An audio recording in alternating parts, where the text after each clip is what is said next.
There are many businesses run by Christians around the world, and some do quite well while others struggle. Since Jesus tells us to be the light of the world, then that should raise the bar for how we conduct ourselves and our businesses, should it not? Joining me now to talk about this is Keith Knight. He's the Executive Director of the Canadian Christian Business Federation, joining me via Skype from Guelph, Ontario. Keith, welcome to Bridge City News. It's good to be here. Thank you. Now, your group, the Canadian Christian Business Federation, has been around since 1984. What is it all about, Keith? It's actually began about 35 years ago as a group of Christians who got together to simply connect their faith with their work. And these were men primarily back then, although over the past 35 years we've had men and women involved in business. But it's mainly just to get together and to provide mutual support. It began that way, mutual support, and it certainly has grown a lot since then as well. It's currently broadly ecumenical across the country with the different denominations, but it really began as men and women in business who wanted to simply have a biblically based business. So, what's the real goal of the Federation? Is it to have that biblically based business? And what are some of the benefits of belonging to this group? The real goal actually is to provide biblically based leadership development, and that's really our focus as well, is to develop Christians in business to become business leaders who reflect Christ in what they do and how they do. So we have a number of local young men as well who are involved in joining our groups and who also, as 19-year-old and 20-year-old guys, said, I want to get involved in business, but I want to make sure that my business is biblically based. So what's that mean? What's it look like for me?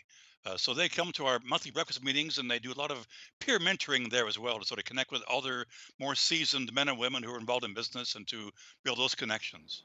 So, how many local chapters and businesses members do you have across Canada? And you're opening one in Lethbridge as well, right? That's what we are. Yes, indeed. We actually 10 years ago, when I took over from the former director, we had 7 chapters in Ontario. We now have about 68 from coast to coast. So a lot of growth across the country.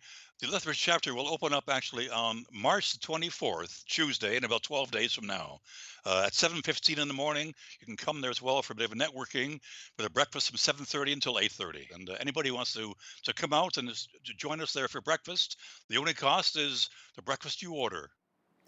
Now, many people would argue that Christian business owners should operate with the highest levels of integrity, but unfortunately, that's not always the case, Keith. What standards do you set for members to really aim for? Well, we tell people on a regular basis, if you call yourself a Christian, you need to reflect Christ in terms of your attitudes and so on. So our standard really is reflect Christ in what you're doing and be men and women of integrity, of character in our business, and to treat your employees very well. That's a very important part, to consider your employees well and also treat your customers well too. So, if the Federation receives a complaint, how do you really go about coping with that and dealing with it? I get probably one complaint per year, which is incredible. But it's people often will call in and they'll say, is the CCBF sort of like a Christian business and better business bureau? I said, well, not really. I said, if you have an issue with one of your local members, go to their church and go to their elders and speak to them about this as well. I think that's really a matter of a personal accountability and dignity within your own local church. So it really begins there. We have no authority at all as a federation to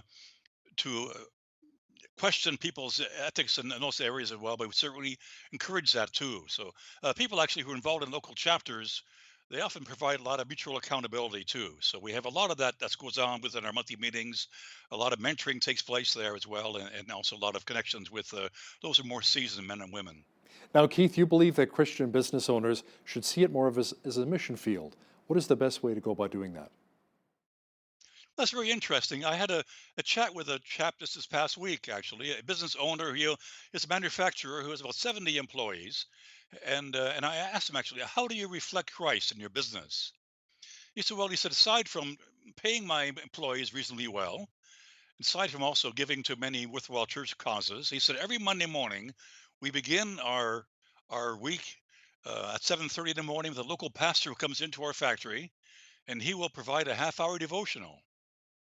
And afterwards, he will walk through the factory and he'll speak with each individual employee, all 70 of them, and he'll say, "How's it going? How's your wife with her cancer, and how's your son going?" For instance, and to also pray with them as well too. So that's a very important part of that stuff, you know. And then every Wednesday at noon, they provide biblically based Bible study for their employees, for those who want to go there. Now, this chap actually, with 70 employees, he says about half of them are non-Christians. So he deals in both areas, and he said, "I've never yet had one employee turn down a prayer." That's amazing. You know, Keith, some people also have scripture or Christian literature in their office or on their business card. Some may put up signage indicating that their business is faith based. Any thoughts on really what works and what does not in that regard? Well, I think it varies. Some people are very emotional that way, and they certainly very clearly have their offices full of text and so on, and full of Bibles on there as well. Now, others are more low key, and they simply say, I want to reflect Christ in what I do and how I do things. So I think that's really more important. It's a matter of character. It's a matter of a Christian business owner who reflects Christ through his character, through the way he deals with his employees and with his customers as well, and so on. So I think that is probably more important than simply having a Bible on your desk. In fact, if you've got a Bible on your desk and you're not acting Christianly, that's sacrilege. That's being a hypocrite. It really is. You know, I'm thinking too, some people actually put up a sign in their business saying we're faith based, but then you don't see the fruits of that or you don't see a lot of that, reflected in their business. That's a bit of an issue as well, isn't it? Well, it really is, yes, and that's a very important part of that stuff. That's also why a lot of our members come together monthly, over breakfast meetings to deal with these various issues. So each month they're going to, when we deal with these, we have a sort of discussion as well about character, about integrity, about stewardship, for instance, and about power and influence in those areas. So it helps people to really connect their Bible with their faith. We tell biblical stories and of examples, for instance, of Joshua and courage as well and so on, and how that applies to people today and their work.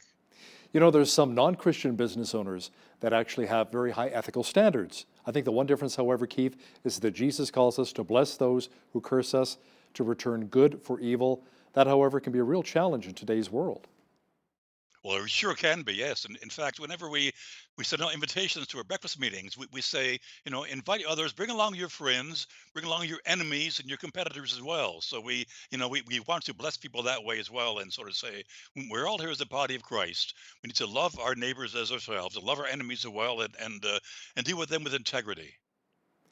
Have you ever heard examples of a Christian business going the extra mile and maybe even forgiving someone's monetary debt?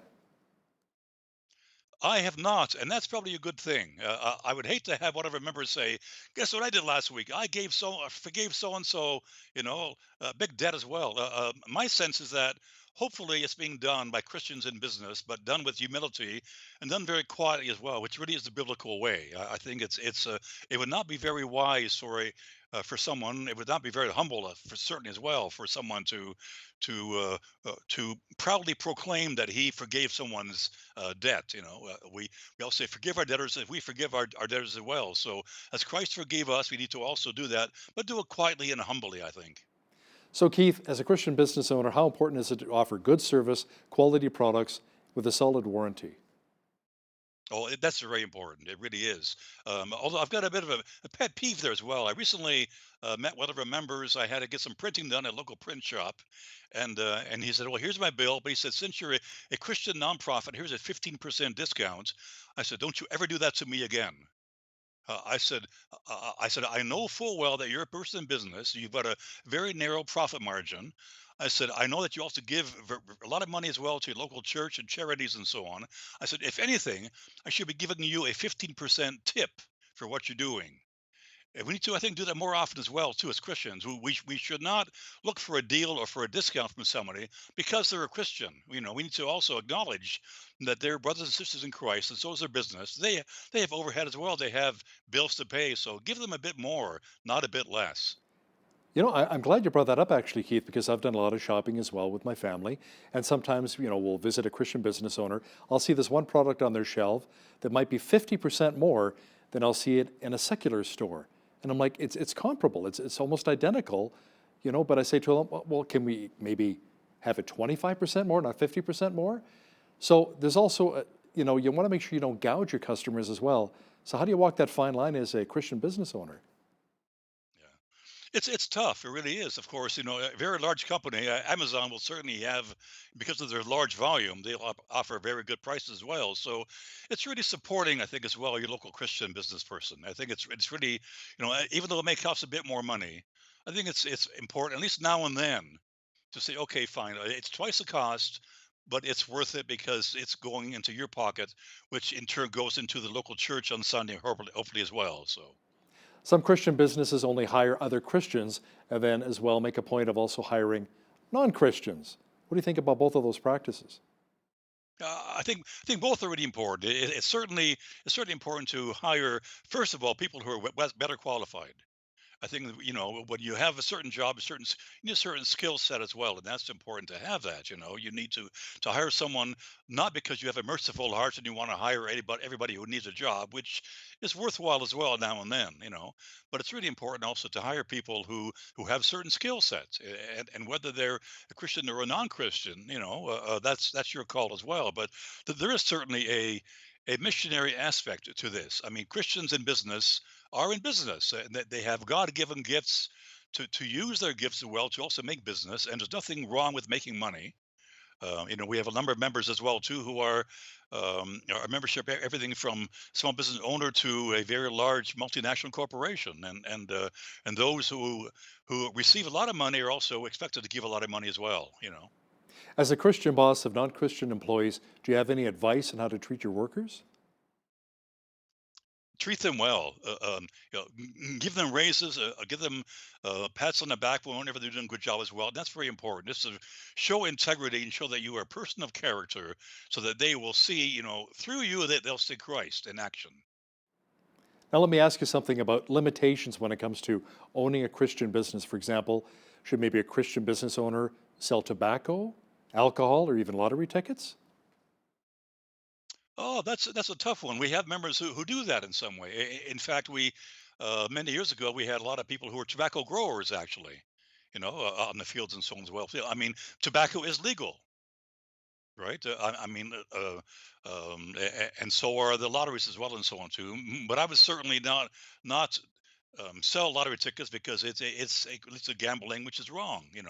Um, Tobacco and cigarettes, I probably would not sell that either. But I would be hard pressed to sort of say it's contrary to biblical notions to sell tobacco. Um, God made tobacco as well too, and it's a legal product as well in that sense. So it's a tough one to call. How about a cannabis store? That's legal too now. Yes, it is. Well, actually, I know of a number of farmers actually who have gotten out of the greenhouse growing of flowers and now growing cannabis. It's tough in terms of ethics as well and so on. He said, "Well, it's legal right now too," but I think that's going too far. I really think it is. How important is it to really pray for your employees, customers, and the success of your business? That's foundational. I think that's really what we're all about. And this chap that I mentioned earlier as well too, who wants to see to it that his employees are prayed for by a local pastor and others. I think that's really foundational. I think we need to, as most businesses who I know, have at least weekly moments of devotion and prayer as well for each other. And I know a lot of employees also, a lot of employers. Will visit employees in their homes. They'll pray for their families and so on too. We have another woman as well, regular factory worker who owner whose wife regularly prays through the factory every morning. First thing in the morning, she'll walk through this factory and she'll pray for each employee. She'll pray over the machines that are there as well, for instance, and that's a sort of doing a cloud of prayer over the factory, which is wonderful. Keith Knight, the Executive Director of the Canadian Christian Business Federation, thanks for joining me today from Guelph, Ontario. My delight. Thank you, Al. On behalf of all of us here at BCN, I'm Hal Roberts. God bless, and thanks so much for watching.